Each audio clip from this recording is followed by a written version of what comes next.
We do begin with Good for Utah's Jason Nguyen, who is live where officials believe that fire started. And Jason, how many people are being affected by this fire?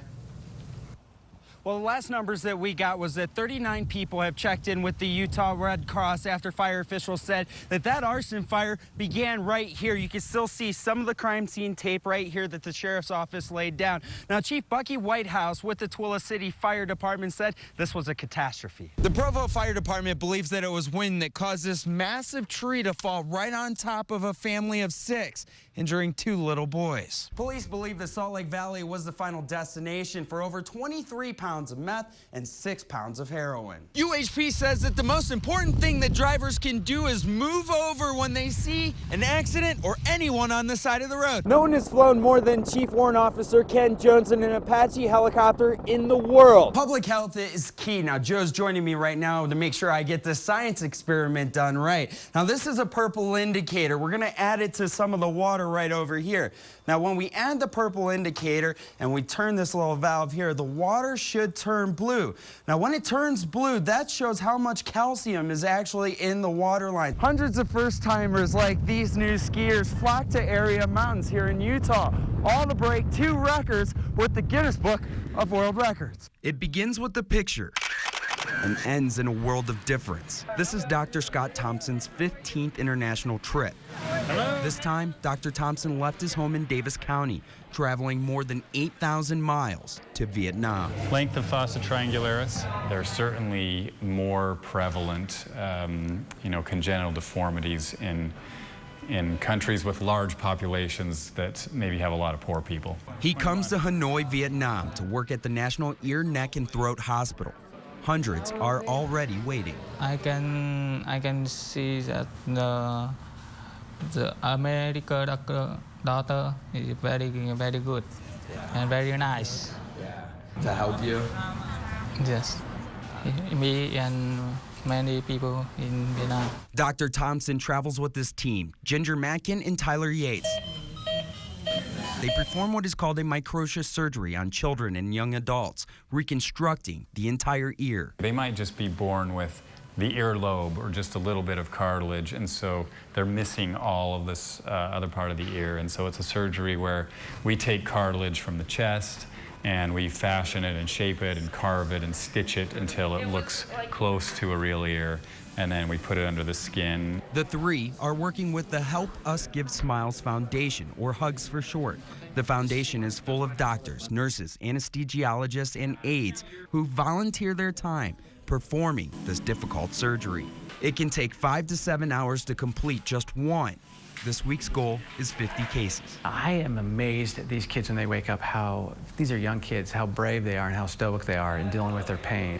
Stoic because this is probably one of the easiest things these children will go through in life. Some of the countries that I visit, they really are ridiculed, and they have a lower social station because of these problems, and this just helps them to be able to achieve what they want in life, and also to avoid being teased or kind of treated unfairly by those around them. Some of these children have been kicked out of homes. Their fathers and mothers left them to die because a defect was seen as a stain on the family. It's often the aunts, uncles, or grandparents who step in to help. They risk everything to see these doctors in hopes of a new life. Feel a sense of responsibility that this is that important to them, and it makes me motivated to come and do it, because obviously it's something that they're willing to give up a lot for. After surgery, you see something different, a smile. While these patients are only given 200 milligrams of Tylenol to ease the pain, the relief from bullying will be lifelong. I think it's a lesson to us that many of these kids have very little, but they're still happy, and there's a lot of ways to find happiness just besides having, material things. It can be hard to put into words what this team of medical professionals are doing. They're selecting countries not only to help children, but to teach doctors. Like in Vietnam, the local doctors are learning how to do these difficult surgeries. We're right here on Achilles Drive, not too far from Wasatch Boulevard. Right down the street over here is the bowling alley, where police say 2 men broke inside and began stealing items out of the bowling alley. Then, a couple of hours later, a man came home to find his car with this car right here being backed out of his driveway, and he wasn't going to let that happen. I noticed somebody pulling my car out of my garage, which wasn't me driving, so I knew something was going on. Jason Lukasek is quite fond of his BMW. I was thinking that there's no way someone's going to take Greta and just get away with her. That's a special car to me. I love it. I've put a lot of work into it. What Lukasek didn't know was the men he says was stealing his car was involved in a burglary at a bowling alley down the street, and police were on the hunt for them. While they were doing so, they located a vehicle just south of the bowling alley, right here on Achilles, that appeared to have stolen property. As they checked further, they found stolen property that was kind of between the bowling alley and a little kind of a walkway. That's when police heard Lukasek yelling. Any kind of bodily harm really didn't occur to me. I wanted to stop whoever was doing it. This is video of Robert Young being arrested. You'll only see this on Good for Utah. Police say his partner in crime was Robert Steele, who was arrested in the yard next to Lukasek's house. It feels like a movie scene. It feels like I come home at the exact time they're taking the car out of the driveway. They had just hit the bowling alley. They left a trail of evidence. It still seems kind of surreal. Now, police are happy that no one was injured in this case, but they say you should never take the law into your own hands, and if this happens to you, to call them right away. We did this story under the guidelines of anonymity because getting off of heroin is no easy task according to those who have done it. Now, there are programs that can help people get off the drug, but fighting the addiction, well, that's going to take a community support. I was what I would call soulless. I hated drug court in the beginning. Did everything I could to still get high and lie my way through it. I'm 29 years old now, and because of what's happening to her with you guys and what she's chosen to do with her life, at 29, I know who my mom is. These are the stories of the addicted, learning to live life sober. At its worst, I was using heroin, and it got to the point where it was every day, constantly, basically throughout the day, for years straight, to where when I would try and stop, the withdrawals were so bad. Most crime is based on people's addiction. Well, that's like a social norm because of how just far deep down they are in it. To them, it doesn't matter, or they're going to do whatever it takes. That includes theft, robbery, and forgery in many cases.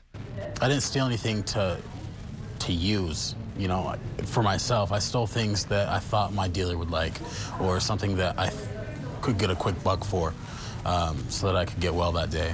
It's a frustrating thing for law enforcement to continually arrest the same person over and over and put them in jail, see them go through the system just to come out and reoffend. So the drug court was put into place and defendants became clients. If you can get them to think about themselves in a different way, if you can get them to think about their potential, if you can get them so that they're not craving physically the substance that they're addicted to, you get them into a frame of mind where they realize that the criminal behavior that they've engaged in the past does not need to define them. Judge James Blanche runs the Alternative Substance Addiction Program, or ASAP. It deals with low-risk offenders that are highly addicted, slightly different than the traditional drug court, which deals with high-risk, high addictions. I think that there was an unmet need for people who fit into that category and needed more in terms of treatment than regular probation could offer, but did not belong in drug court with the high-risk population that's in drug court. Those that complete the screening for ASAP and drug court have the opportunity to have felonies and misdemeanors wiped off their records. Judge Blanche says the program is successful because it gives clients hope. How many days clean do you have now? I believe it's 32. All right, congratulations.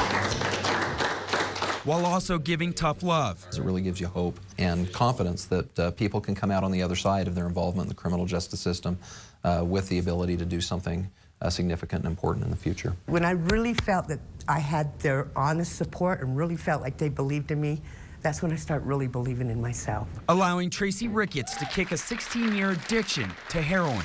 I want to know what life is again. I want to, you know, because I didn't. I had no respect in myself either, you know. I mean, when I say this is a genuine smile, it's genuine for a change, you know, instead of the lies. Now, officers say that 70% of these people, by the national average, will succeed, and 30% may have an issue again. You can say all dogs are going to heaven, but today they're saving lives aboard this helicopter. Dog teams from Montana to Alaska descended on the Wasatch Front to learn critical life-saving measures with the Wasatch Backcountry Rescue Dog School. And we're all responding together. We know each other. We know what our standards are. Our dogs can work together. Avalanches can happen in a split second. You ready? Search! The goal for WBR is to be at an avalanche site within 10 minutes, and they can do it with a dog as young as 6 months, like Frankie from Snowbird. This could absolutely be game on in this canyon for him. We've seen it before, and we ask him to do all sorts of crazy scenarios. Frankie may be young, but he's learning from some of the best. Buried in a makeshift avalanche, he watched as older dogs saved me time and time again. There's things like broken glass and exhaust and gasoline and, you know, things that may contaminate the site. He'll go in with confidence, ready to work, ready for that positive outcome. Hey, being buried alive is no fun whatsoever, but when you have people like this that can come save your life in the matter of seconds, it's all worth it.